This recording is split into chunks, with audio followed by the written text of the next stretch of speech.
Fergie's also in the files. An email from Sarah Ferguson to Jeffrey Epstein, the former Duchess of York, told Jeffrey Epstein allegedly that he was a legend and that she was at his service. And she also offers him and his friends VIP tours of Buckingham Palace.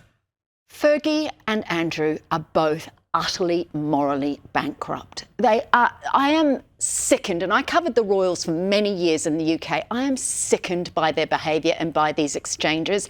As you say, Fergie's getting money from Epstein at every turn. In response, she's offering him tours of the palaces. The thing that struck me is just the same month that he came out of prison in Florida for that conviction of sexual assault on a minor, she took her two daughters to have lunch with them. There's another point where she's saying in an email, and I'm not even sure if we can use the word, but that her younger daughter was on a shagging weekend. I mean, who says that about their own child? I am mortified for Beatrice and Eugenie that their parents can carry on like this. I mean, that emails, we all sit down and take care over our emails. I cannot believe that they can be so grubby and so soulless. And whatever happens to, like that, I'm glad that they're actually, Fergie's got nowhere to live. Andrew's basically persona non grata for the rest of his life. This is just what's in writing. I mean, imagine the conversations. Unbelievable. Let's move away from the Epstein files. There's still so much to unpack. We'll be unpacking it for some time, I think. But this film, Finding Harmony, a King's version, will be released worldwide via Amazon Prime on February 6th. So King Charles, Queen Camilla attended the film's launch in the first premiere held at Windsor Castle. Let's just take a look at this premiere.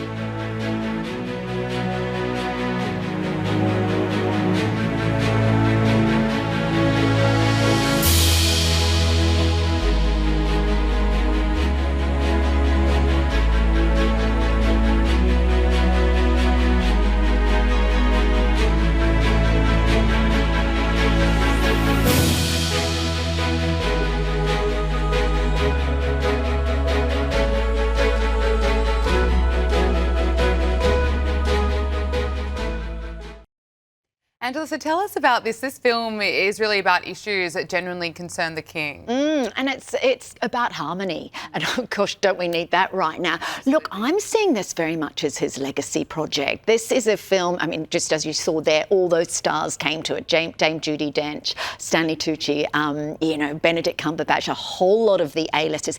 And that's because I think people are very aware that the king is living with cancer. This is what he stands for. It's about sustainability, about homeness, about bringing people together. As we know, he's always been very open about multiple religions. He's very pro-multiculturalism.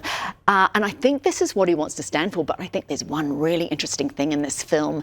He includes a scene where he is fly fishing with Prince Harry. Now, this is about harmony. That, to me, suggests that they are working towards reconciliation. He didn't need to include his youngest son in the film, but it speaks volumes to me about the fact that he did. Oh, I think you're right. I think it sends a pretty clear message about maybe where he stands, maybe where he's open to reconciling. It'll be interesting to watch this space. Kim Kardashian has offered Harry and Meghan some PR advice.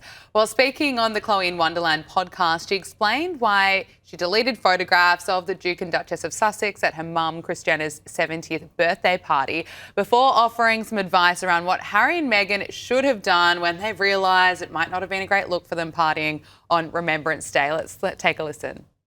We were told that it was totally cool to post. And then after it was posted, I think they realized it was Remembrance Day and they didn't want to be seen at a party, even though it's already up, and then taken down. And then I think they realized this was so silly. And they did Baby to Baby right before. Well, they it's did like a charity carpet event. So that was fine, but maybe not partying and dancing on the dance floor and whatever. So we took them down because we're to respectful. Respect Remembrance Day. Yes. And then you just got to laugh at the situation sometimes and just lighten it up and if everyone's taking it the wrong way, lean in.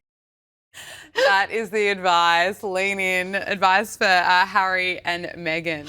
I love this. The Kardashians have spent so long in front of the camera that they just think their whole life they just have to say everything that comes out of their mouth. But God love her. I love her sitting there in a dressing gown, basically.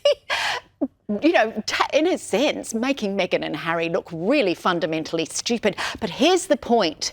This is the reason why Harry and Meghan cannot continue to lose their comms advisors, because they should have been ahead of this. They should have known that this was going to come out on Remembrance Day. Look, there is a time difference, of course, with the UK.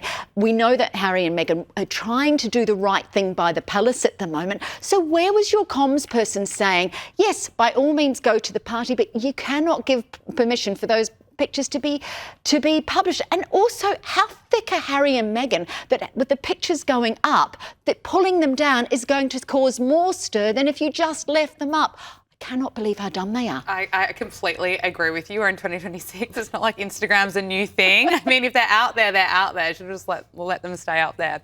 Finally, Denmark's King and Queen will be travelling to Australia for a 6-day visit. The royals will be visiting the Northern Territory, ACT, Victoria, Tasmania, for a series of business and cultural engagements happening in March. Tell you what, plenty of Aussies will be excited for this. Oh, I know, and I've known about this for a few weeks, very good, but I was sworn to silence on it. But I love this. Look, this is the first time they have come to Australia on an official visit as the King and Queen, of course. They've been 4 times in their capacity in royal visits. But I just love this because it's partly business. They'll, of course, probably see family. They're going to interesting places. They're going to Tassie, obviously, where Mary is from, but also to the Northern Territory. And I think there's a lot of business interest in terms of the Danish food industry. But don't we just want them on our soil? I think also after that hiccup in their marriage when Fred was seen with that socialite in Spain, we very much want them. We want for Mary, for their marriage to be very secure and for their reign to be untroubled from here on in. I think to see them here in our country together, doing the work that, you know, that we want royals to do, the good work that they do, will be very heartening for the nation. Oh, absolutely. We're looking forward to that happening in March. Angela Mollard, thank you so much for joining us. Great to see you, Gabriella.